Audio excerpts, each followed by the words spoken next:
When the show actually starts. And we are live here on YouTube. The show is going to start in about 30 seconds. So if you're here early, welcome. If you're watching late, welcome too. And we will be starting in about 15 seconds. Remember to subscribe to the YouTube channel and like it. Like the Your video show will go to live help in 5 seconds. the show 4, grow. 3, 2, 1.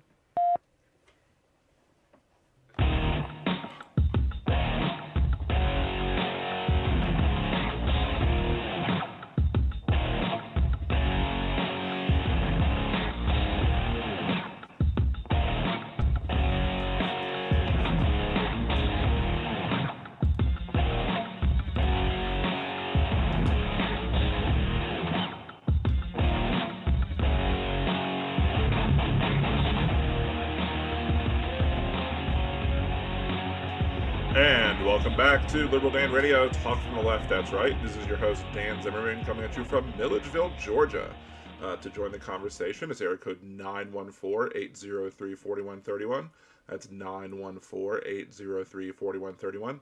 You can also join us in the blogtalkradio.com chat room. Go to blogtalkradio.com/liberaldan. Sign up for your free blogtalkradio.com account, and you can go to the episode page, look right at the bottom, and you will be able to see the chat room and join us in the chat there. Or you can join us on YouTube. Go to youtube.com/liberaldaneradio, and you can join in the chat there. If you log in, with your YouTube account, you could also subscribe to the channel as well. And so you can put your chat either places. So welcome either way. We usually get a little bit of both. Normally, right now I'd be at the part where I would be doing this week's headlines.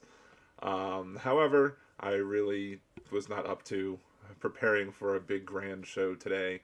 It's been a stressful couple weeks or so since evacuating from Hurricane Ida, and so we've been over here in Georgia. Apparently, we do have power back at our house. No internet at the moment. Hopefully, that will change by the time we decide to leave on Saturday.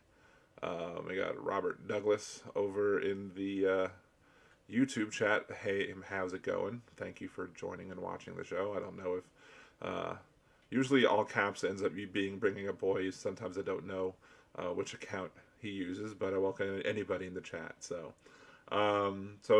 yeah, we've got not a when we get home, of course, the next day is going to be spent, or that night and a bit of the next day will be spent cleaning out refrigerators and all that fun stuff because of all the bad food that's there. And then we of course, have to go shopping to try and find food as well. And it'll be interesting to haven't had to deal with that in a while, which is unfortunate that we'll have to do that. But it'll be nice to be home. It is bringing a boy, but bringing a boy is having some typing issues today. So at least, but maybe by the time we get home, our hard cider in our fridge will be nice and cold, so we could at least have a nice cold drink when we get home, because we may very much need a nice cold drink when we get home. Isn't that right, Cassie? Yes. So yes, that might very well have been the first time my wife has ever contributed to the podcast in 10 years. So she's always welcome to do so if she wanted to. So No thanks. See, that's the second time. See, she doesn't like to talk as much as I do. Anyway, so I'm basically opening up the conversation to pretty much anything anybody wants to talk about.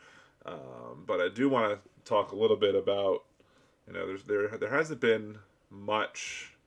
My mom did ask me a question. Have you seen them actually say, Cassie? Have you seen them say anything about, when they're like, don't, please stay away or don't come back, until it's safe to do so? Have they actually ever said it's now fine to come back? I haven't heard anything. Yeah, I think it's either they haven't made that announcement yet, or they forgot to make the announcement. So I don't.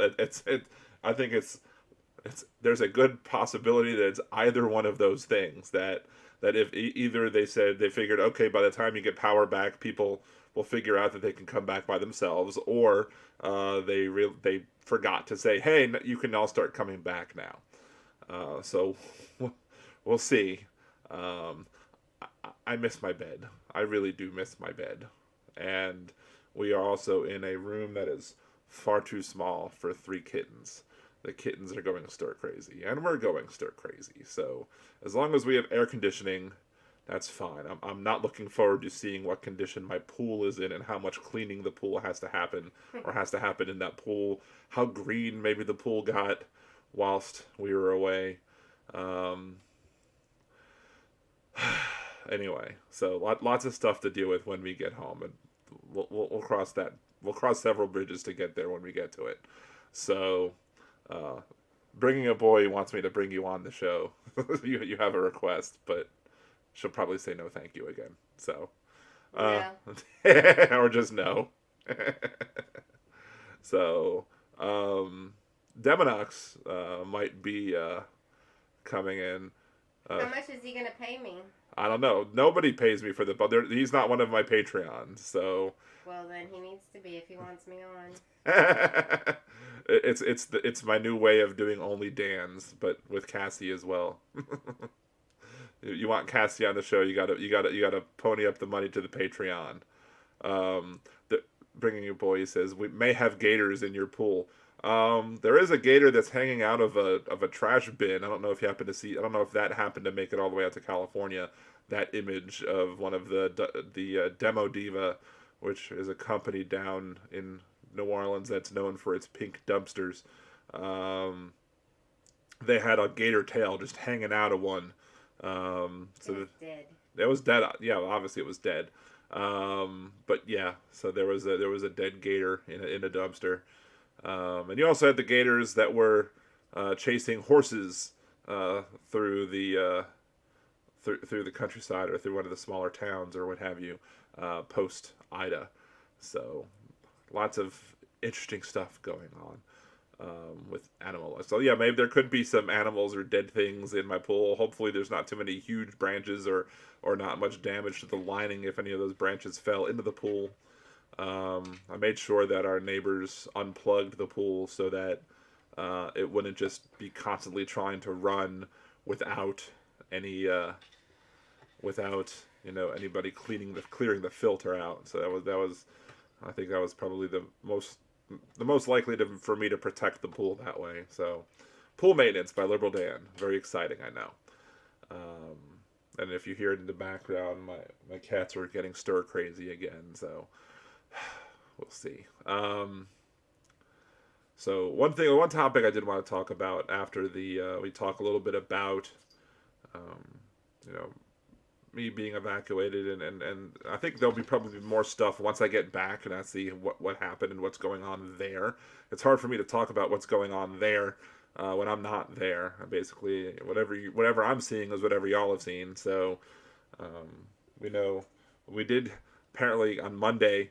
My neighborhood got power for a whole whopping 5 minutes, and then and power came out. Everybody ran outside. Everyone cheered that the power was back on, and then a transformer blew, and it was just a collective sigh of defeat amongst all of my neighbors.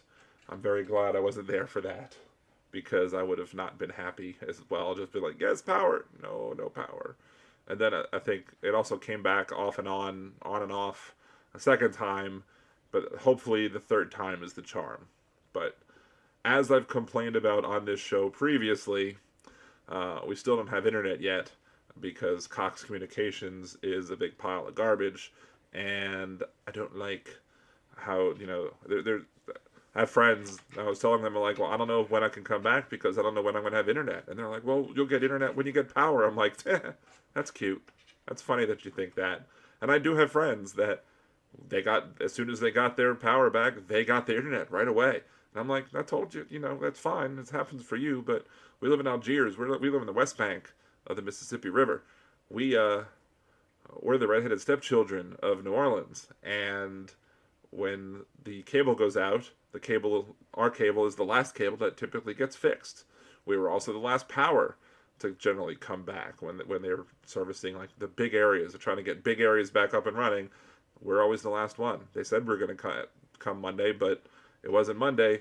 It was Wednesday when it happened. So let's go ahead. We'll go ahead and take our first commercial break. Come back, take your calls as well. 914-803-4131. That is 914-803-4131. This is Liberal Dan Radio. Talk from the left. That's right.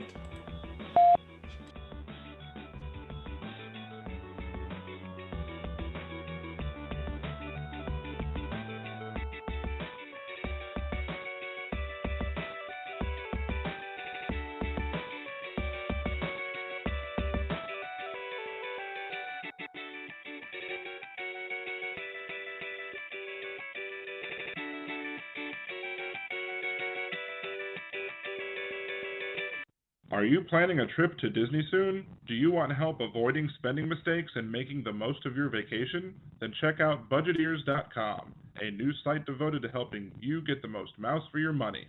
What kinds of tickets should you get? Is the dining plan a good deal for you? Should you stay on grounds or not? Should you buy park hoppers? Many other sites are filled with information about what other people like to do, but Budgeteers is geared to help you make the best decision for you. So check out budgeteers.com or go to youtube.com/budgeteers and help make your trip the best it can be. Budgeteers.com is not a travel agency and it is not affiliated with the Disney Corporation or any of its holdings. In a world gone mad, one progressive will do a bad movie trailer guy impression to get you to listen to his show. There's only one thing that I like better than the Liberal Dan Radio minicast. Alright, Bill, that's enough of that. On the Liberal Dan Radio minicast, you will hear an honest discussion of the day's issues, with some personal bits in between. You might even hear what the other side has to say, sometimes even in their own voices. So become one of the Liberal Dan family, because family means no one gets left behind or forgotten. To hear those bad impressions and more, tune into the Liberal Dan Radio minicast. Talk from the left, that's right. And I think to myself, what a wonderful show. Yeah. If you enjoy Liberal Dan Radio, there's many ways that you can support the show. You can subscribe to the YouTube channel. You can like me on Facebook or follow me on Twitter or TikTok. And you can become a Liberal Dan Patreon. For as little as $3 a month, you can get a shout out. Higher levels get the opportunity to vote on what I do next on the podcast, the minicast, or on YouTube. You can even buy commercial advertising or sponsor bits. So go to patreon.liberaldan.com and support the show today. Hey there, podcast listeners. This is Deminox, host of The World According to Knox. It's time for Season 2, where I take you on another trip through my world. The world of movies, video games, pop culture, and more. Relate them to the world around you. Don't forget to leave a question for Marscat, and find me on Twitter by the handle xDeminox. That's the letter X like X-Men, DEMINOX. Now enjoy the rest of your podcast.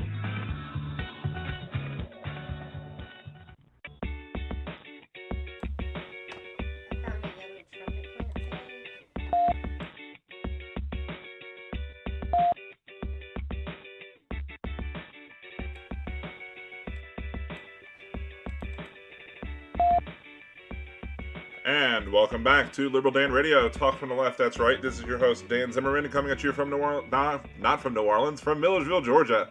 To call the show, it's 914-803-4131. It's 914-803-4131. And, of course, you can always join us in the chat rooms at blogtalkradio.com/liberaldan. Go to the episode page there, or go to the live stream on youtube.com/liberaldanradio, and you can listen to us and find us there. Before we get into the conversation about what's going on in Texas, according to this one website, Sioux Falls, South Dakota, active COVID-19 cases passed the 6,000 mark in South Dakota as of Tuesday. The last time that number was above 6,000 was January 7th, 2021.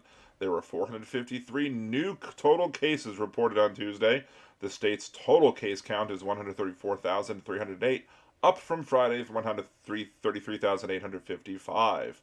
A note from the Department of Health's COVID-19 dashboard says numbers reported Tuesday reflect data through 1 p.m. on Friday. Wednesday's report will include data from Friday through Tuesday, September 7th. Active cases are at 6,182, up from Friday's 5,970. The death toll from COVID is now at 2,074, up from Friday, 2,072. New deaths were a man and a woman, both 50 to 59 or 70 to 79. Current hospitalizations are at 213, down from Friday 230. Of course, two of those ones that were down were the deaths, most likely. Total hospitalizations are now at 6924, up from Friday 6902. Of course, South Dakota was the site of the Sturgis motorcycle rally, which makes me have to do this. Well, dog, down here in Liberal Dan's Chopper City, we got some steals on Harley Davidsons today. Turns out holding Sturgis wasn't that bright of an idea, but while festival goers pass away, we're passing on the savings to you. All our Harleys come freshly sanitized for your riding comfort, and while supplies last, we're throwing in some antibacterial gel and a 12-pack of 2-ply, just in case the stores run out again. So come on down to Liberal Dan's Chopper City and get you a hog today. Liberal Dan Chopper City is a fictional establishment, and we don't know what the death toll of Sturgis will be. Yeah, there you go. So the cases in South Dakota continue to rise because of the irresponsible holding of the motorcycle rally over there in Sturgis. Again, not the brightest of ideas to hold a large, maskless, unvaccinated rally. Why again? I'm telling you why again. Because there's new news about Sturgis or South Dakota, and I'm going to continue beating that dead horse until all the horses are dead.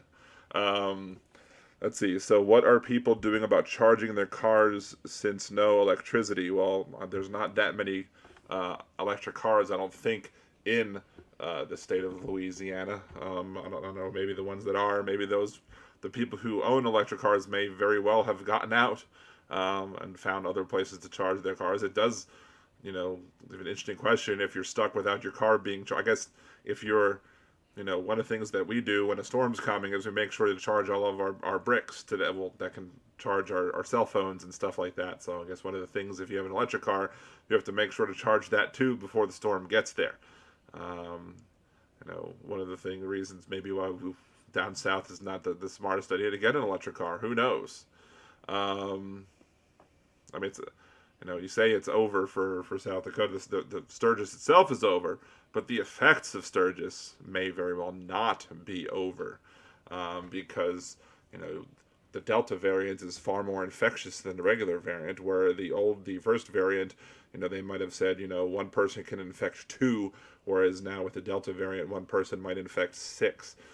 So then those 6 people can infect other 6 people, and those 36 people can infect another 6 people each, which would then, you do the math, because I don't feel like doing that math right now.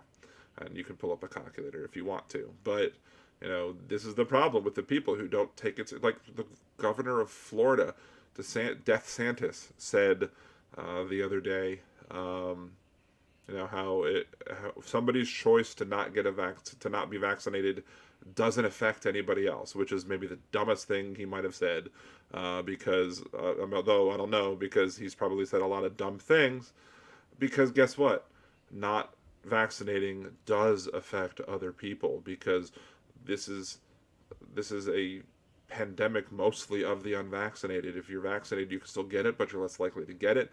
If you have it, it stays in your system shorter, so you have less of an opportunity to spread it. And if you're going to be, and then you're going to be more likely to be affected by it by being hospitalized or whatever. So you are not only increasing the chances of spread, increasing the chances of mutation, but you're also increasing the chances that your decision puts you in the hospital, and therefore using up a bed that could be used by somebody else who has another condition that has to be dealt with.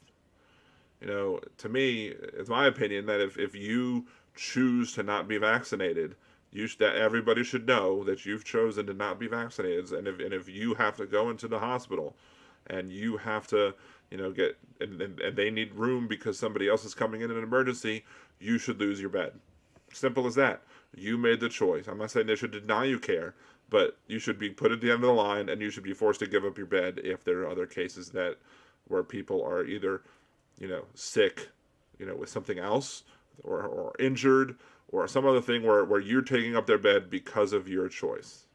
What has not been proven, Robert? What has not been proven when it comes to the vaccines? I want to hear this because you're most likely wrong. I'm sorry, but um, the vast majority of the people in the hospitals are unvaccinated, and so if you're vaccinated, you're less likely to be in the hospital. And if you're in a hospital, you're more likely to be unvaccinated. And yes, there's plenty of data out there that's showing that is the case, that this is a pandemic. And even if you want to look at some of the studies, there's one study that comes out of Israel that says that perhaps having the antibodies makes you more likely to fight off the disease than the vaccine in of itself. They've also said that having the vaccine and the antibodies is even better than that. But in order to get the antibodies through the virus, it means you have to risk getting infected in the first place, which means since you're risking getting infected, you're more likely to go to the hospital. So you're taking the risk of getting even more sick to try and not take the vaccine. It doesn't make any sense. Punish those who say my body, my choice. Good way to segue into the Texas conversation, because a lot of the people that are saying, oh, I shouldn't have to wear a mask, I shouldn't have to get vaccine, my body, my choice, right? Have proven again that they don't believe in my body, my choice, because they are totally firmly and 100% behind this Texas abortion bill, which basically tries to ban abortion by punishing the people with civil, it's not even a fine, civil judgments, basically giving the people who report these abortions, bounties. Say, hey, you can't perform this abortion, so we're going to let people sue you, even people who are not related to you, who have no connection to the procedure whatsoever. They'll just be able to say, oh, you did an abortion, I'm going to get money from it, and I'm going to get $10,000, and we're going to try and put them into the poorhouse, which has caused some clinics to do what they wanted them to do and say, well, we can't perform any abortions because we can't afford to pay $10,000 for each abortion that we do. No, I think I came up with a loophole. If you either go to my TikTok account, Liberal Dan Radio on TikTok, but I also uploaded the same video to YouTube, so you can check. I think it's my most recently posted YouTube video here.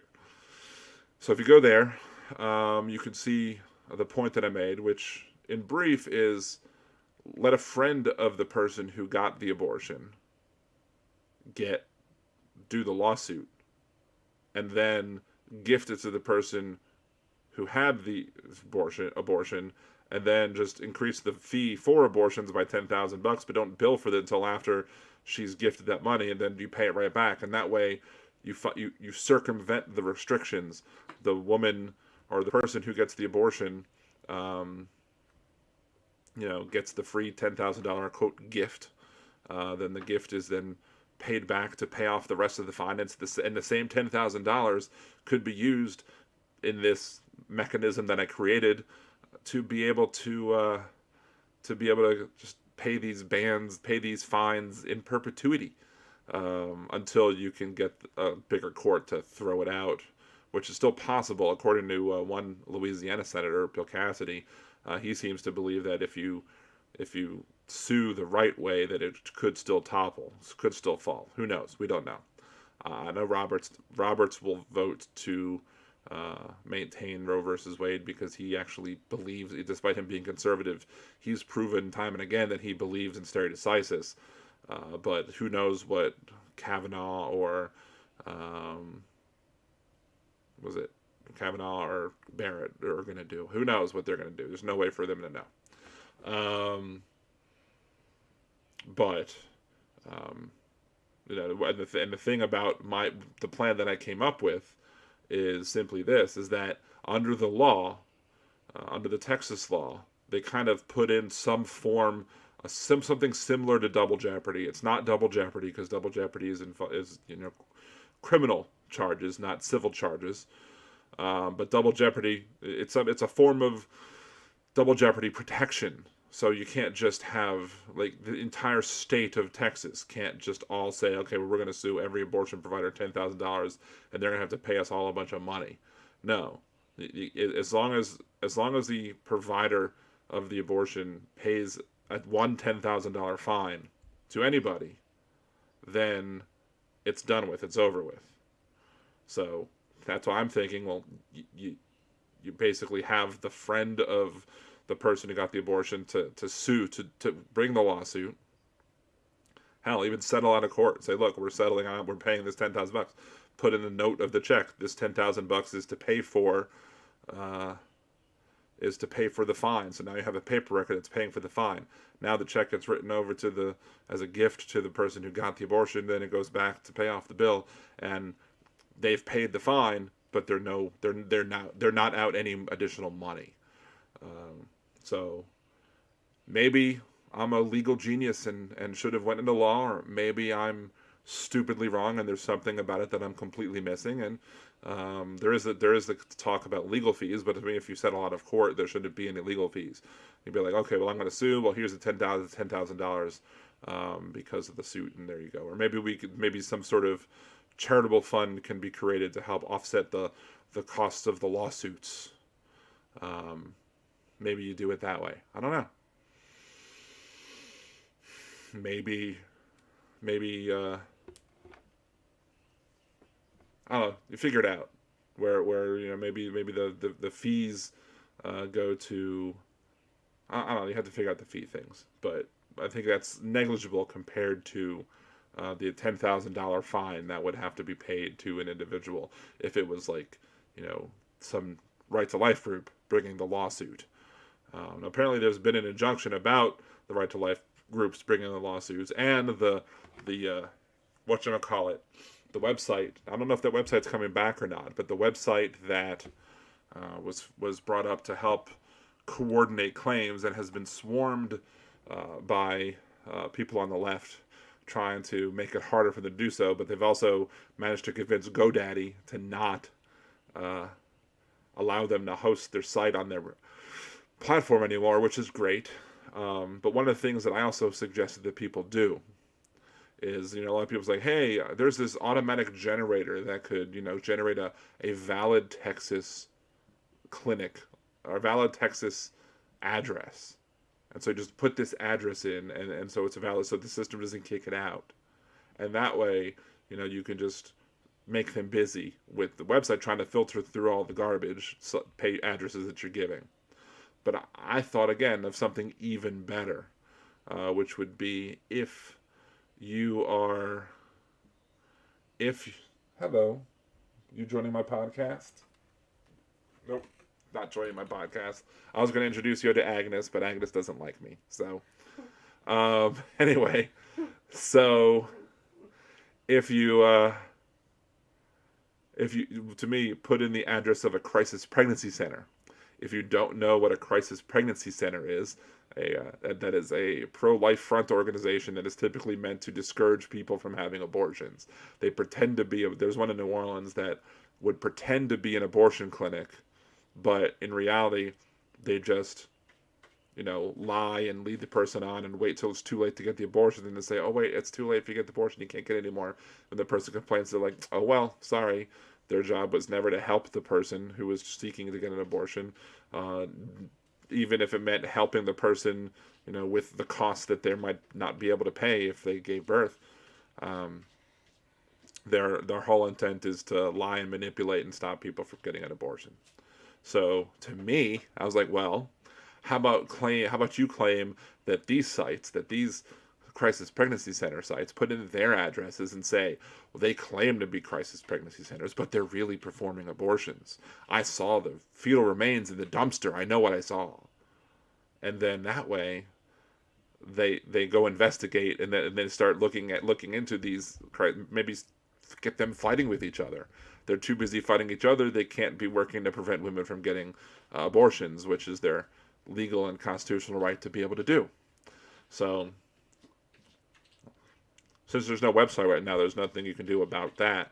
But maybe if it comes back up, we'll continue to push individuals to try and do that, to try and start a war between the pro-life website trying to report places for doing abortions and crisis pregnancy centers from, keeping them overly busy, trying to, and no, we know, we saw these remains. What would be great is if somebody took, that would be even better. If you're able to get the remains from an abortion and then put those remains in the dumpster of the crisis pregnancy center and then say, look what I found. That would be very, Project Veritas worthy. That's something that Project Veritas would do. James O'Keefe. That sounds like something that James O'Keefe would do. Manipulating data and information in order to make himself look better, when in reality, he's just full of crap. So where does it say in the Constitution? Daily News asks about the right to have an abortion. Well, the Constitution is not required to enumerate all of our rights. The Constitution specifically says that the non-enumeration of rights should not be used as a way to deny rights to the people.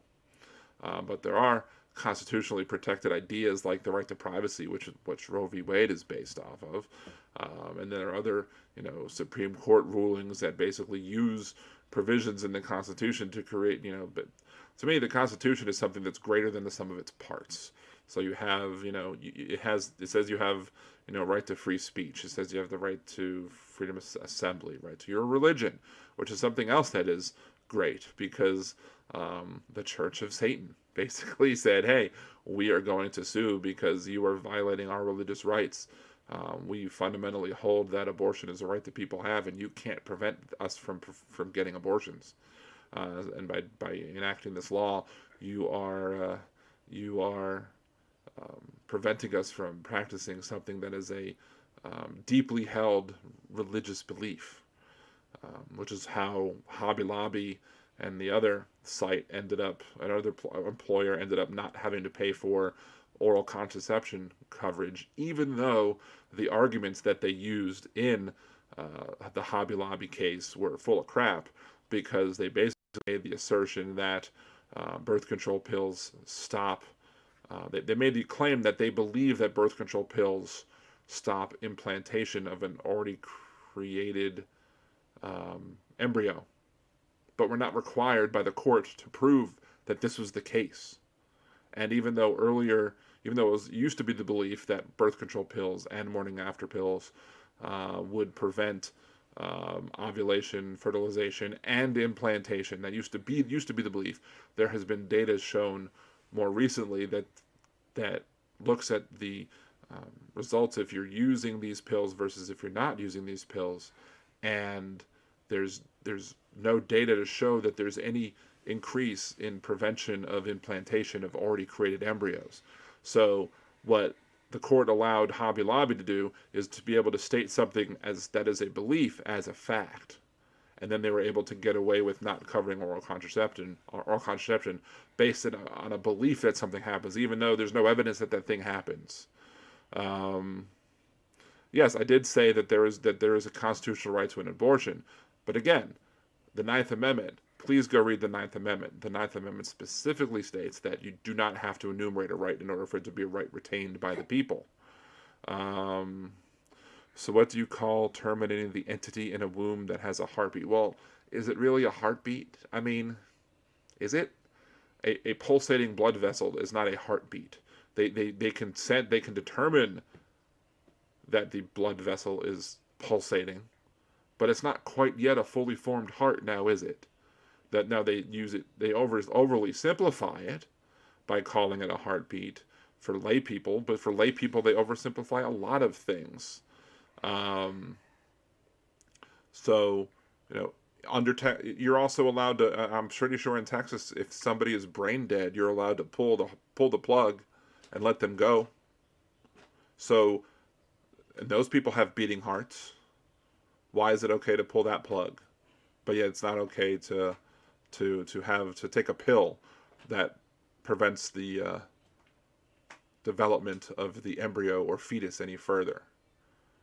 The the problem isn't the heartbeat.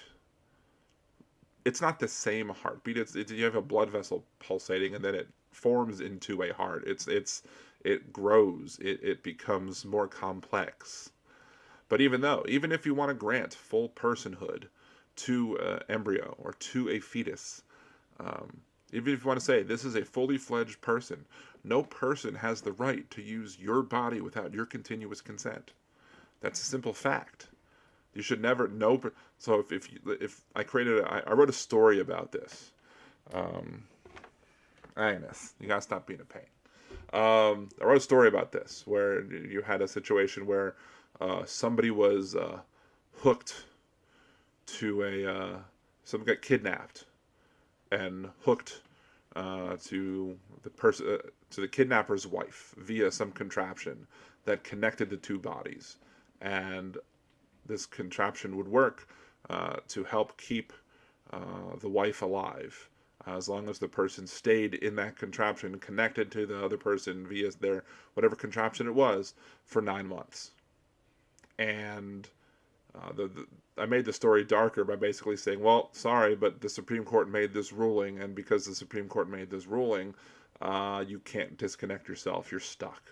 But in reality, if we were in a situation where somebody hooked me to you, bringing a boy, and if somebody brought that, made me connected to you, and if I removed the contraption, then you would die.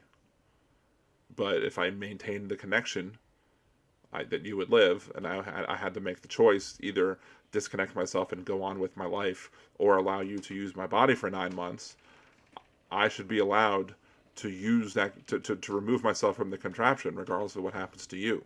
Because you don't have the right to use my body without my continuous consent. Period. End of story. So the same should apply no matter what point of development that you're at. Especially when the embryo or fetus, more than likely, can't survive outside of the womb, and the abortions that are obtained after that could happen are typically not obtained because of some, they've now decided magically, I don't want to be a parent anymore. They've said, oh, well, there's a condition that's going to affect me, that's going to affect my kid, that's going to affect my family that I have to take care of. Either that, or there are some cases where you have a fetus where the fetus is not going to survive outside of the womb, and the person who is pregnant wanted to have the child, but they shouldn't be forced to carry and gestate for 2 more months after they found out that the fetus wouldn't be able to survive outside the womb, just to be able to have it be born and die. That person should be allowed to be able to have the abortion and not be judged for it. There's a circumstance that I read in today where there was a mother with twins. She was gestating twins, and there was a situation where they had to abort. One of the fetuses was not going to make it, but if she continued the pregnancy with both of them, neither of them would make it. So that person would have to be allowed, should be allowed, under any ban that would exist. I don't believe in any bans to begin with, but if there's going to be a ban, you're not pro-life if you would force that situation to happen and force that person to continue on gestating and have both fetuses die, except for doing one and yeeting one of them out of the uterus and to allow the other one to develop. Both of them were wanted, but there was a medical decision that had to take place. And even though the Texas law does have provisions that deal with the health of the woman, of the pregnant person, guess what? It's not written in a way, you were going to disconnect me. It's not written in a way that's going to protect the other situations. Say hello, Agnes. Say hello to my kitty. Bye, Agnes. Agnes does not want to be on the radio.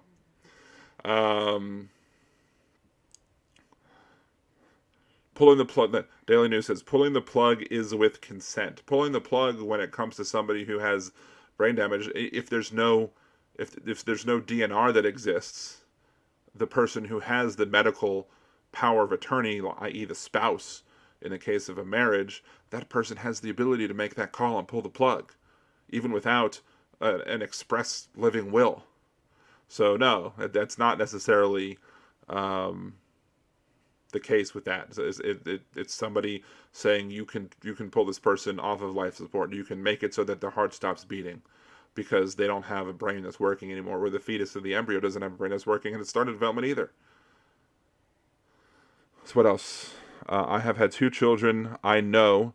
Are you trying to imply that you might have children that you don't know? I mean, I guess I could say that too. I'm not aware of my of any children beyond the 2 that we've had as well. But again, our children were wanted and planned. Simple as that. Let's see, conjoined twins, possibility of death is at separation. So does one get to decide to kill off the other half because they are tired of having the other? That's at the point where the conjoined twins are, it's an interesting legal question that you pose, and I don't know if there's been any cases involving conjoined twins, but most conjoined twins in the case where you have 2 fully developed people that can't get split up because they're sharing that I would think that the courts would probably rule that you can't split up because you're both making that, you can't make the legal decision for the other because you're both sharing the same, because they both belong to you, versus having it be somebody with an external connection, so to speak, which is a weird which is a real argument that you're making, bringing a boy, because typically the argument is that the fetus or embryo is not part of the body of the pregnant person, whereas you're making an argument that they are sharing the same parts and are sharing the same body. So from the bill, yeah, I know. The bill says there's an exception for medical emergencies for the pregnant person. There's not an exception for medical emergency, and it's not a medical emergency if there's a fetus that's going to be born and then die immediately after birth. That's not an emergency, but it's still not a situation that should be forced to happen. The person should not have to deal with that situation. The person should be able to make the decision. It's hard enough that you have to know that you have a pregnancy that you want to complete and that you want to give birth and you want to raise this child, but you know that there's a fact that this child is not going to be able to be born and live and have a life. The fetus, once born, is going to die. And guess what? The person should not be forced the agonizing pain of having to deal with 2 more months of pregnancy just to witness the child be born and then die. That's cruel. That's damn cruel. And so, but many of the so-called, late-term abortions are not ones that are done by choice. That are ones that are done specifically because there are issues that take place. And most abortions are not late-term abortions. Most abortions are like first term, second. Some are in the second term. And you should be able to just not have to use your body. There are significant changes that can happen to a woman's body when she's gestating. There are risks that are involved with every pregnancy. Some pregnancies are riskier than others, and nobody should have to be forced to take whatever risks that they don't want to take. But in the case of conjoined twins, bringing a boy, in the case of conjoined twins, you have 2 people that are born, and so you can deal with it at that point. There's nobody is suggesting that you should be able to, just kill somebody that's born. But when you're dealing with the unborn, that is a continuous use of your body, and it causes permanent problems, potential problems, continuously for 9 months that somebody shouldn't have to deal with. And I would challenge you with 3 months to, can you determine the difference between, there's that picture that goes around of the rhinoceros. I think it's a rhinoceros fetus, and everyone's like, you should protect this, and all the pro-lifers like, yes, protect this. I'm like, oh, that's a rhinoceros fetus. And then again, George Carlin said it best. You know, the people who they care right up to birth, and then once you're born, they don't give a crap until you're 18. They don't want to give Head Start. They don't want to give food stamps. They don't want to give any sort of aid to any children whatsoever once they're born. But then once they become 18, they want them again because, hey, these are bodies that we can send off to war to go die. That's what conservatives, many conservatives, I should say, how many conservatives, especially conservative politicians, treat the unborn. And look, if this was really about, if you really believe that it was murder, if they really believe that this was murder, then why is it a $10,000 fine? Why a 10,000? They have basically asserted that they've shown that it's not the same thing as a born human being, because if you kill a born human being, you get the death penalty. If you get if you perform an abortion, if you get an abortion, you don't get fined. There's no punishment for you. But if you perform the abortion, it's a $10,000 fine. They're basically assigning a value of $10,000 to this, to the baby, as they will call it, to the embryo, to the fetus. That seems rather low for the amount of value that you're trying to put on the embryo or the fetus. They're hypocrites because they try and claim that it's murder, but they don't treat it like murder. They won't. They refuse to have the cojones, so to speak, to stand up and say, we believe this is murder and we want to punish it as such. See what happens. They know they'll lose because they know it's a ridiculous assertion. They're barely hanging on as it is. I'm surprised they had the guts to push this rule, but they're constantly trying to push that envelope because they need to use it as a wedge issue.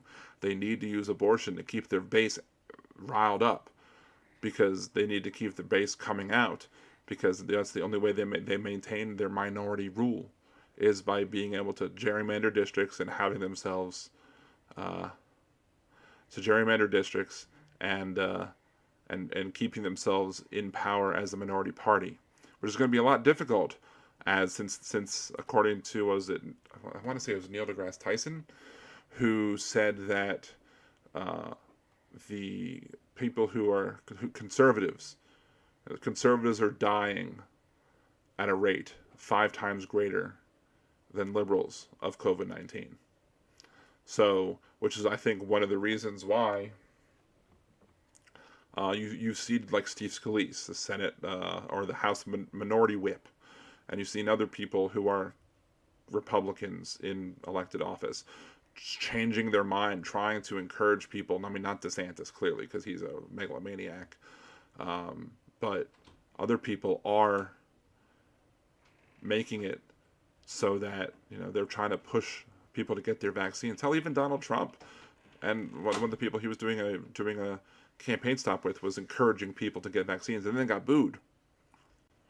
And the reason why is they understand that as more and more people die of COVID-19, it's going to be a lot more difficult to get those people out to the polls because you can't vote if you're dead. $10,000 to discourage doctors from performing the procedure. Yeah, I know that, but it's not making it criminal. You're not treating it like it's murder. People are going to get the procedure. That's the thing. You're by doing this, you're just making abortions less safe. They're going to go get it. Hell, abortion was just decriminalized in Mexico. If you're in Texas, you can go cross the border and go get an abortion. You could probably run across the border. I'm sure that there'll be little pop-up shops right on the other side of the border where you can go get abortion pills. Get yourself some RU-46. And then hop right back across the border. Easy peasy. You took your pills, you got them. You know, maybe take a couple-day vacation for the pills to work. Come back a week later after your vacation. There you go. You now have an abortion. Voila. The law is not about banning, but that's the thing. The wording of the law isn't about banning abortion, but the intent of the law is to prevent is to try and scare people from performing them, which is to basically create a de facto ban on abortions. But in reality, as I've said on the show before, and I'll continue to say again, conservatives never conservative politicians never reduce abortions with their policies. They just make them less safe.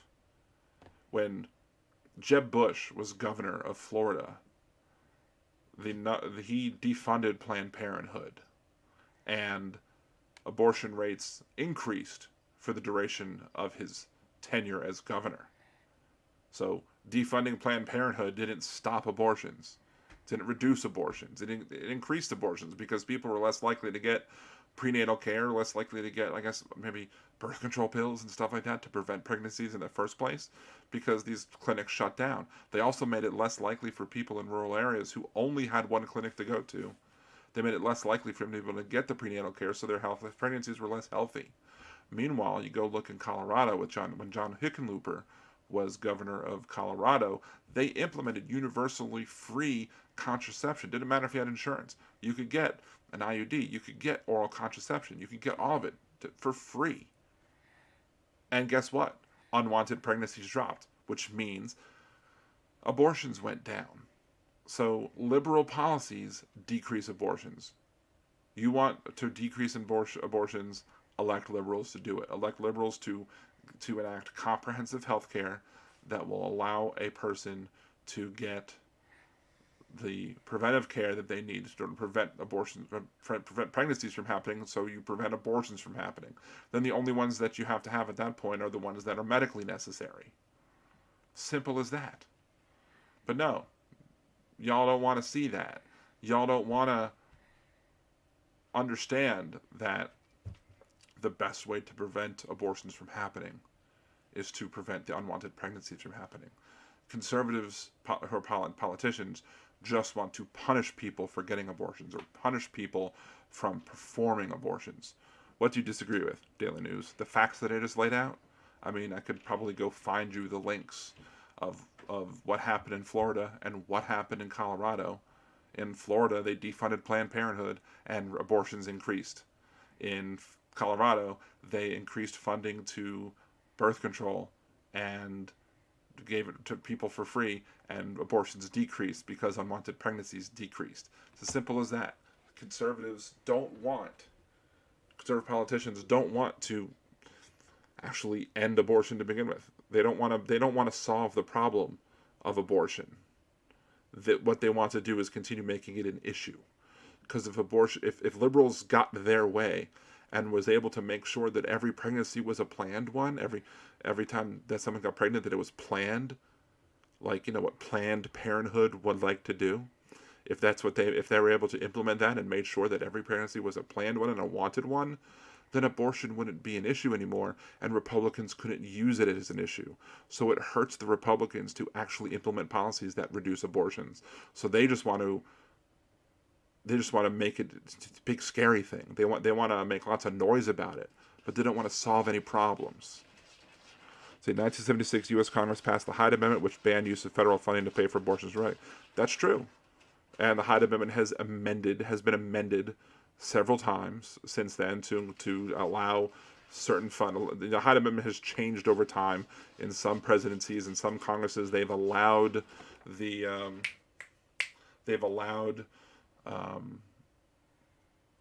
abortions to be done for like service women who have been raped and got pregnant from their rapes. But in other presidencies, there were cases where somebody who was a service woman got impregnated from a rape, and they couldn't use their health care to get the abortion because of the Hyde Amendment.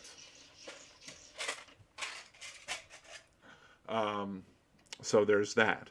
So I mean, that's cruel to force somebody who is raped to continue on with their pregnancy under some Hyde Amendment. The Hyde Amendment is garbage and should go away anyway. But I don't know what the point you're bringing up with Medicaid, or, you know, pay for abortions through Medicaid. I don't know what point you're bringing up, you know, because when they defunded Planned Parenthood, the Hyde Amendment wasn't funding abortions anyway. But what they ended up doing is says, well, you're performing abortions, so we're not going to give you Medicaid money. You're not.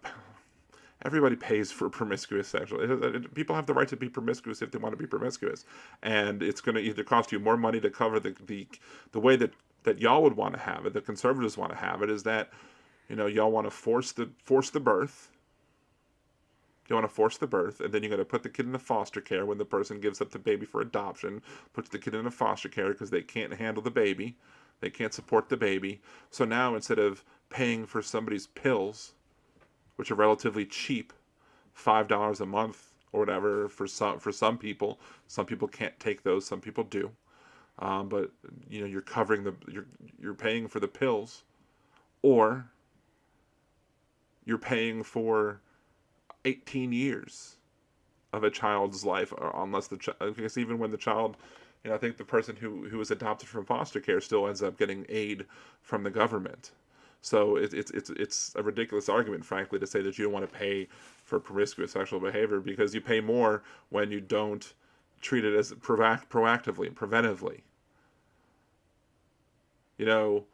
Preventive care includes a lot of things, like birth control. If you pay for health insurance, everybody is paying together into a health insurance pool, and then a health insurance pool is happy to pay for oral contraception as first dollar coverage, because that makes it less likely that the person is going to give birth, which means that the person is going to incur less medical expenses because they're no longer going to go to the hospital for the doctor.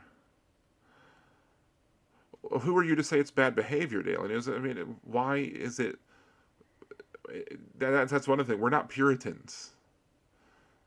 If somebody wants, there's nothing wrong with two people having consensual sex. There's nothing wrong with what's not true. When you say something is not true, and you respond like, I don't know what it is, so you kind of have to quote me, because I don't know what you're saying is not true, because there's a delay. So I'm not judging people for sexual activity. If you want to have, I would encourage you to have sex that is as protected as you want to have sex with. If you want to use condoms, use birth control pills, be as safe as you feel that you need to be in order to protect yourself. But I'm not calling consensual sex bad behavior. I don't slut shame on this show. I don't think that there's anything wrong with human beings participating in consensual sexual activities. Nor do I believe that pregnancy should be considered a punishment for having sex. That's what y'all want to say, that y'all want to treat pregnancy as if it's some blessing, but then you basically treat it as if it's a punishment for somebody. Well, you had sex, so you should have it. You should then have a child. Sex is sometimes just simply for fun. And I'm sorry if the only sex that you've had in your life is sex to create children, because there's a lot of fun things to have when it comes to sex. I'm sorry if your sex life has been just for procreation. You said you had 2 kids. I'm sure you've had sex more than just the times when you were attempting to have those children, right? See, but here's the thing. You say you pay for preventive sex. It's called sex education. There are a lot of conservatives who oppose sex ed. They don't want people learning about birth control pills and condoms and the proper way to protect oneself, and arming people with knowledge so that they know how to best prevent themselves from getting pregnant. Many conservatives oppose that. They're against that. Doesn't make sense. What are the general consequences of unprotected? Well, it depends what time of the month it is. You don't know what, I think, there's only this window where people who are Catholic have used the quote rhythm method to basically judge whether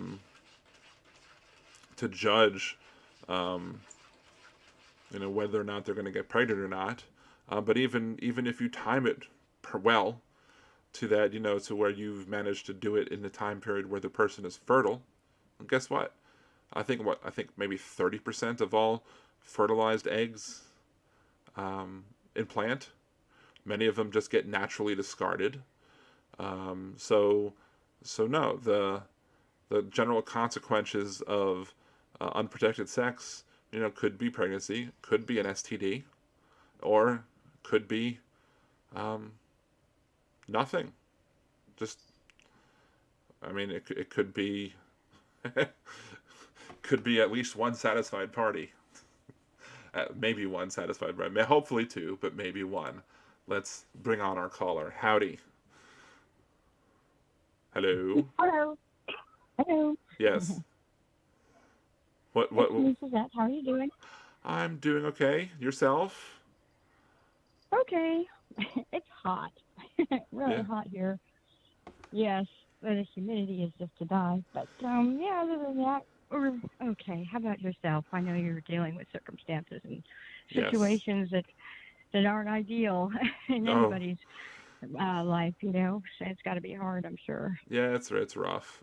There's been several arguments between people at the house. Um, just it's not ideal to have three cats, two dogs, two children, five adults under one roof. Um, Right. Especially when it was four cats and one of them died. So Oh. yeah, so it was not a good thing. So Uh, um, yeah, oh my heart is with you guys. I remember, and I've been thinking about you because Rob and I had a situation where we had to move back to my parents' house. It was just for a week or two, and it was interesting. You just I love my parents. I just don't want to live with them. yeah, there's a reason why we grow up and why we grow old and we move out of the roost. Uh, Yes, yes, and yes. I And I appreciate love them to death. Yeah. I appreciate my mom for putting us up, and I know she's glad to do it for as long as we need to do it, but I need Absolutely. my bed back. And your space. Yes, I need more space for the cats. The cats need to have a free range of the house again, and um, uh, the kids are going to be upset if we I go mean, home not and there's only you guys, your wife and you are going through a situation of it's traumatizing. yeah, Even though you got out, it's still traumatic because you're not home. And right, the animals themselves, they experience a traumatization as well because they're used to a routine, and now they're put in a totally different place with yep, a different routine. yep. So it only increases matters. The tension. Poor thing. Uh, so yes, my heart goes out to you guys. I appreciate it. So we were just about to end up, but you have a final point to make about the whole conversation that me and your other half were having? Well, actually, my other half has left, so Okay. it's been me. It has been. Oh, it's been you. Okay. I, Yeah, I changed the name. He was under his name, and then I took him out, and I put my oh, fully okay. I me didn't in realize there. it was you and not him. But oh, you would know it was him. He's not as tactful with his arguments, so. Maybe I But should have known it was you I appreciate what you're saying. because I noticed the spelling was much better too. Oh. I think he's more You're like. not the first person to say that. That's funny. Yeah, it's just I think that I don't know the whole abortion thing. People see it as a right because it's a woman's body, but then we apply double standards when it comes to the right of people to do something else that they want. But that's not the same situation as abortion. It's like, Right. but it's the same principle of having autonomy, being able to decide for yourself what is best for you and your well-being, be it health issues Mm-hmm. or something else. And so I think, if we're going to take this abortion off the table as far as you do what you do, it's none of my business, I don't care, do what you want to do, it's legal, whatever, then we need to apply that to all things, decision worth as far as individual, decisions that are made. Like. If this person decides that they want to go and smoke cigarettes and drink alcohol to where they've got cancer and liver disease, well, that's what they did, and what they were drinking and smoking were legal. So, what are you going to do? And I support I support decriminalizing, legalizing other drugs as well. I mean, as long as you're not putting other people at risk, I have no problem. If you want to smoke dope, smoke weed, whatever, fine, smoke weed. I don't think you should be able to drive after doing drugs, just as you shouldn't be able to drive after drinking, because that is making a decision that's putting other people at risk. But I think the government doesn't have any, shouldn't have the ability to tell people to tell you what not to put in your body. I mean, I agree. so What do you do with your body? right. And You know, the only if you're thing not hurting anybody else, then that's that. And that's the Leave important it thing, alone. is if you're not hurting anybody. Now, I know now there are people who are going to be listening who might say, like, well, what about the masking or the vaccines then? I'm like, well, that's the thing. It's like, I don't think that anybody should hold you down and force you to take a vaccine. But I also do think that there's, public health issues that come into play where if people who are unvaccinated, if you're less likely, if you're more likely to be transmitting the disease, if you're more likely to be infecting other people, and if you're not wanting to wear a mask either and not want to do social distancing, then perhaps there should be some, restrictions on where one can go, because by doing so, you're then putting other people at risk. So, I see. so But okay. right. So it's okay to have sex because it feels good and you should be able to do what you want. Knowing the consequences and the outcome possibilities, a strong possibility, and as far as the whole rhythm method thing goes, if you're young and you're hot and your emotions are running high and and everything else, you're not going to go, oh wait, I can't. I got to wait till next week. They're going to go. Well, that's why you have condoms. But That's why birth control pills should be made universally available. That's why you should be able to get the morning after pill. That's why you have all these other things that. Sure. Right. Nobody's saying they should take them off the market, but if you can't Well, afford them, there are people who there are people who say they should be taken off the market. That's the thing. There are people who say that. There are people who believe that, but it hasn't been done. See, we can't go with the future of what may happen if it's not done. Why talk about it? Because we don't know what's going to happen in the future. Because they've said it. You've had politicians call birth control pills abortifacients, and if you know that they want to ban them. So it was weird because there's one person who used to be the former governor of Louisiana, Bobby Jindal. He took a creative way around what he felt should happen. He believed that he came out with saying that birth control pills should be available over the counter. And everybody was like, wow, this is Bobby Jindal saying it. Why is he saying that? And me, knowing Bobby Jindal as well as I do, was like, there is a catch here. So it took me all of 5 minutes to figure it out, which was the reason why he wants birth control pills to be over the counter is because then the health insurance doesn't pay for them. Because they're over the counter drugs and no longer prescription drugs. So therefore, it takes access away from many people who would usually rely on their healthcare coverage to get birth control pills. So that was his goal. It should be covered under that. Last time I checked, I mean, as far as any birth control is public assistance. Birth control pills are covered by public assistance, but what he wanted to do was make it so that they wouldn't be because Medicaid wouldn't cover it if it wasn't over the counter. That's the point. That's what that was his intent was to make it less accessible. And make it out of pocket, so that way we have to spend cash. To completely bring up a totally different subject, but to kind of explain my point. Whenever I talk about Donald Trump, when he campaigned on his total and complete ban of Muslims entering the country. Now, when he became president, he only implemented the 7-country ban, but he campaigned on the total and complete. So should I believe that he would have been happy stopping at the 7, or do I believe that he was going to continue to try and do it until he got to the total and complete?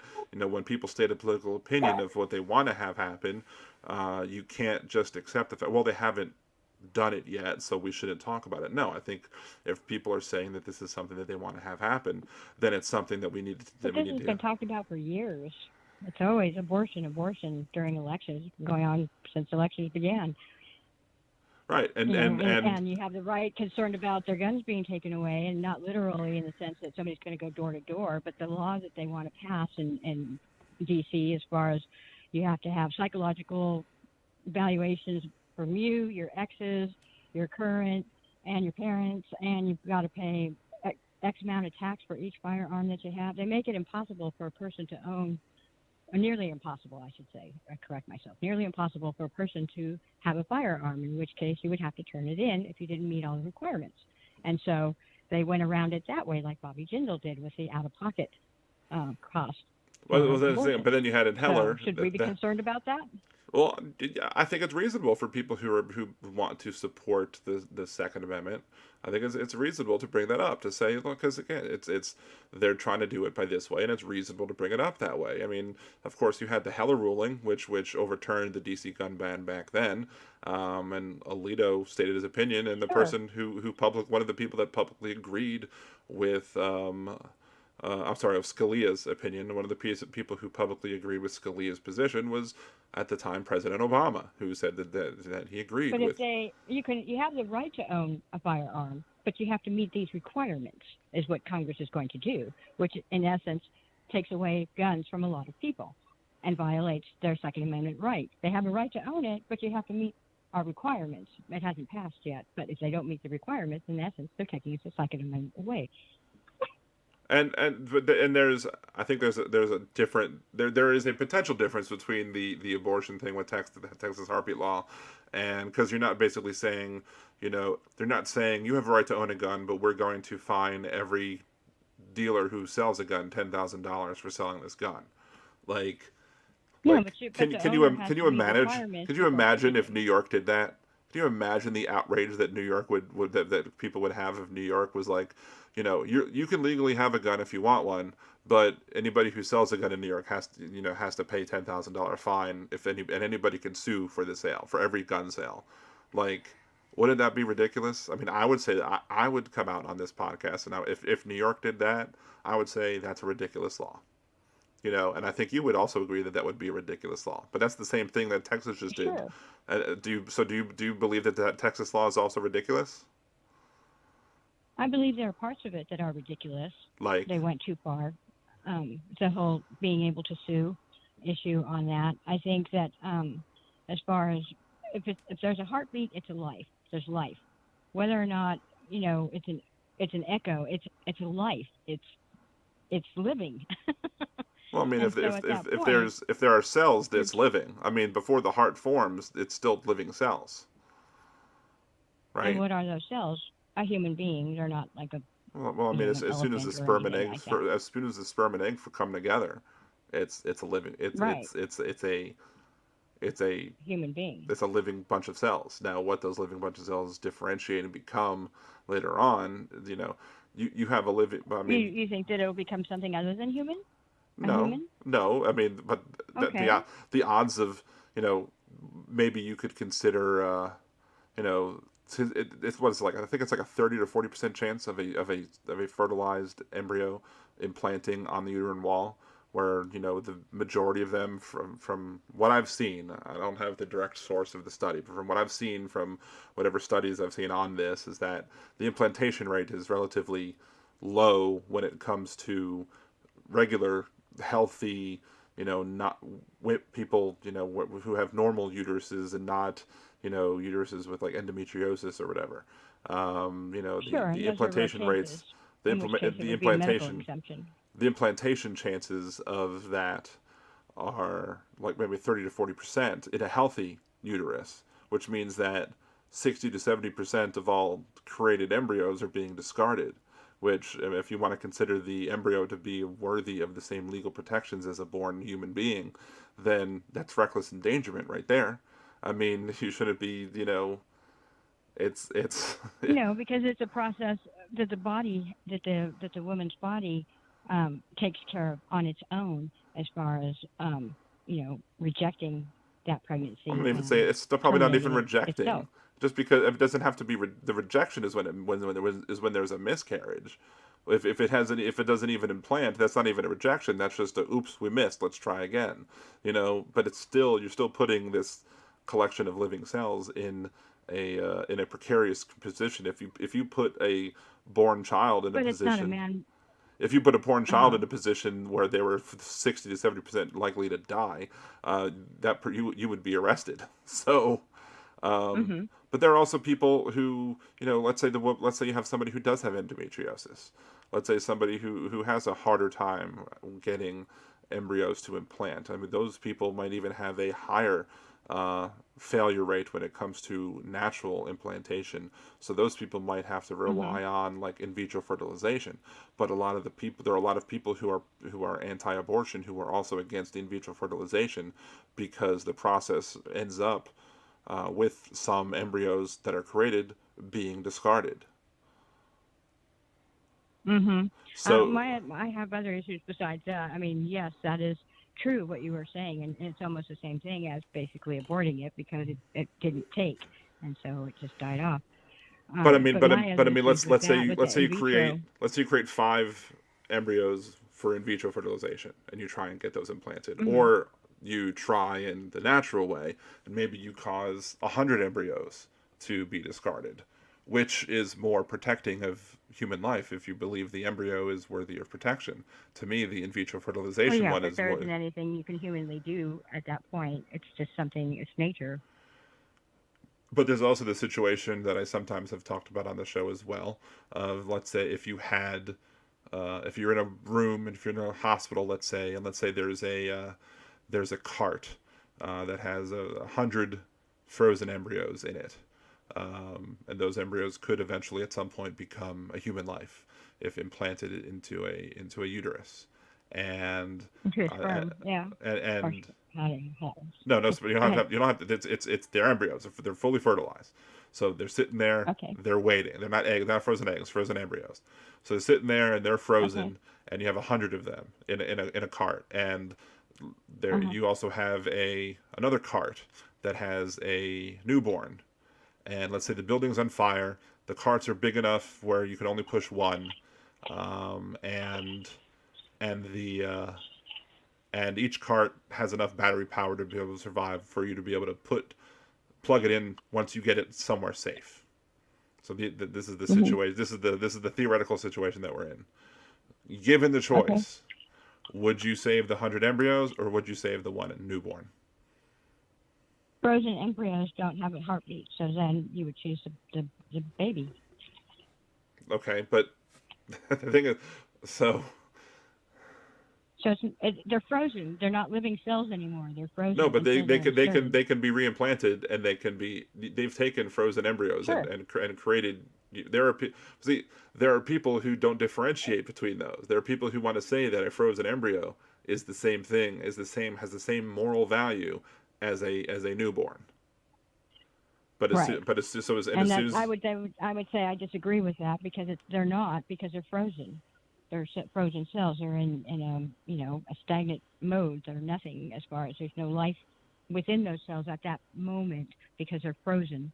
Only at the point of insertion would they take on life, and so at that point, then it would be a life. But because they're frozen, it's not living yet. okay, I so mean, here they've been put let's throw another together to wrinkle. live. Let's throw another wrinkle in the conversation. Let's say you had a situation where you had those same 100 frozen embryos, and then you had an infant whose heart just stopped. Well, that's a no-brainer. You go save the infant, right? If Well, the if it's not if if the it's not breathing, if it's well, not if well, it's dead, you can still why perform would you do CP that? you can still perform CPR. Well, we don't know that yet, though. Right, but Until I think until we know what's wrong with the baby. you know that you could perform CPR on somebody whose heart stopped and But that doesn't resuscitate them mean back to it life. will come back to life, though. Yeah, I know, but But, that doesn't my mean it point doesn't is guarantee life, that though. most people would still try and save most people would still try and save the newborn, even if the newborn had a condition that needed CPR right away. They Oh would get boy, them. yeah, no, They I would disagree with that. Yeah, you would save I the would do. embryos instead of trying to get the infant to someplace where CPR could be performed. No, I agree with you as far as if the baby has stopped breathing, then the baby is technically dead. As far as if it just happened, depending on what the circumstances were with the baby, you have SIDS that happen. At which point there is nothing you can do, not even CPR, that will revive that baby if it died from sudden infant death, because it's something within the heart and internal. You can't save it's just dead. No, I'm sorry what to I would put it say that way. is that you can still perform CPR on any born person whose heart has just stopped, and there's a chance that you could revive the individual. So I think most people would still end up trying to push the cart out of the burning building and then try and have CPR performed on the to try and attempt to resuscitate the infant back to life instead of wheeling the 100 embryos out of the building under the hopes that one day they might get implanted. So to me, that's just that there's value, that there's more value on a born person than there is on embryos, regardless of whether or not they are frozen or just recently freshly implanted. So that's my point. Yes, I would agree with that. Right, that's my point with that. But I also think that anybody worth their salt would attempt to grab both and right. take them out of the Well, burning. that's why I make it so that there's a frozen embryo. They're so heavy that you can't do both. That's the point. You have to make the decision. And that's the it's not a mental exercise. It's not a mental exercise if you only save one. Or let's say you could potentially save two, but you have to do it one at a time or something. Let's say there's not enough room on the elevator, or I mean, you're not going to use the elevator in a fire drill, but regardless, the point is that is a lot of times people try and poke holes in hypotheticals, but the point of the hypothetical is a thought exercise, and not and not necessarily a perfect analogy for every situation. But at the end of the day, right? But you're looking for just the raw reaction, given that circumstance. Right, immediately, I think everybody's gut. Reaction I think everybody's gut is going to push that newborn out before pushing the embryos out. Even people who want to claim that the frozen embryo has the same value as the born child, even though there are 100 of those and one born child, you're still going to push the one born child out. So that's. I think that with the 6 week, with the heartbeat, that should be actually studied some more as to when that heartbeat starts to come to where you can hear it with your ultrasounds and so forth, and find it and locate the life. Before that, you have time to abort it if it was not planned, it was an accident or a circumstance, just beyond the woman's control. And then, of course, medical exemptions, with incest or rape or something wrong with the baby, a choice between the mother and the child, or just a medical emergency in general. Sometimes, women just start bleeding for no reason, and they have to get rid of the baby basically because it terminated inside the womb, the miscarriages and so forth. And so, at that point, it's already dead. And they need to have it extracted. So there are a lot of variables to terminating pregnancies, but basically, a window should be, which it is, made available to those who have the accidents. Oopsie doopsie, we had too much wine to drink, and well, now I've got this issue to deal with. But the 6 weeks is also a little bit, early. It's simply because of the fact that there are a lot of people who don't know before 6 weeks. That can be true if they're not interested in knowing, because there are ways to test, and there's also ways for doctors to examine and know. Right. And so, but sometimes you don't know if an oops happened. I just didn't know. I know of somebody. Right. I know people who have gotten. Point if you suspect. I know of people who've gotten pregnant, with condoms and birth control. So so because sometimes there are medicines that don't 100%, that'll reduce the effectiveness of a birth control pill. Or sometimes somebody might be on the wrong version of birth control because they might be a little bit overweight, and it might be only good up to a certain pounds or whatever. It might not be as effective. Or sometimes you miss a pill. Yeah, sometimes you miss a pill. It happens. And and missing a pill doesn't necessarily imply, oh, now you have to gestate for 9 months. Now you have to put your body at rest. That's ultimately my thing. Is like, if you find out at 8 weeks or 10 weeks, then and you're like, you shouldn't be forced by the law to be on the hook for it. If people want to advocate and say, hey, we should make these resources available for any person who ends up pregnant who might not have anticipated, but we want to. I think there's a European country, and I'll forget the European country. There's a European country where the people who protest abortions are, people they don't try and convince you to not, or they don't threaten you. They don't get all up in your face. They say, look, we understand that you're facing a terrible, we would rather that you not have the abortion. We believe these certain things, and we're going to try and convince you to believe in our do.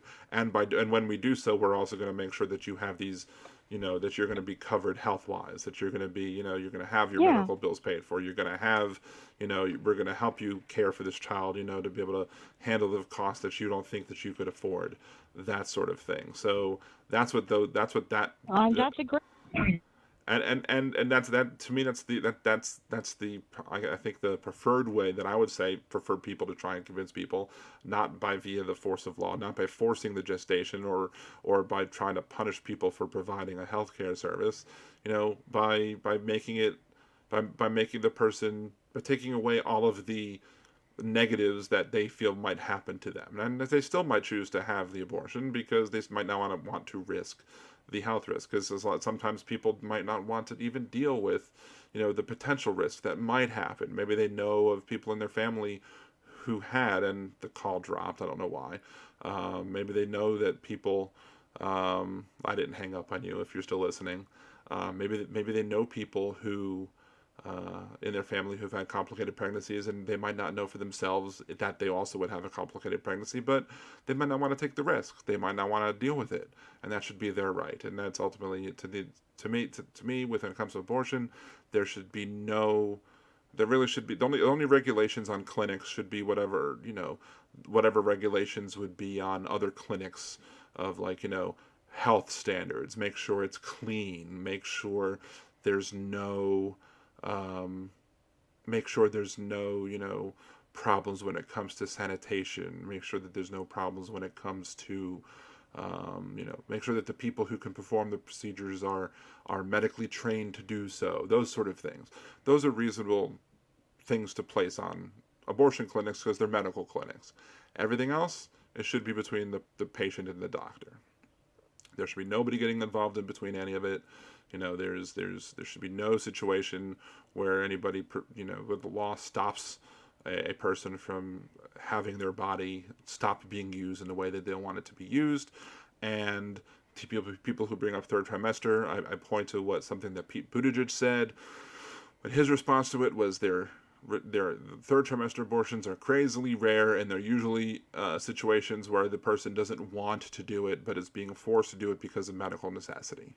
Either medical necessity for the person who is pregnant, medical necessity for what's going on inside the uterus, etc. So there's no reason why I believe that any abortion should be banned. Let it be between the doctor and the patient, and that's it.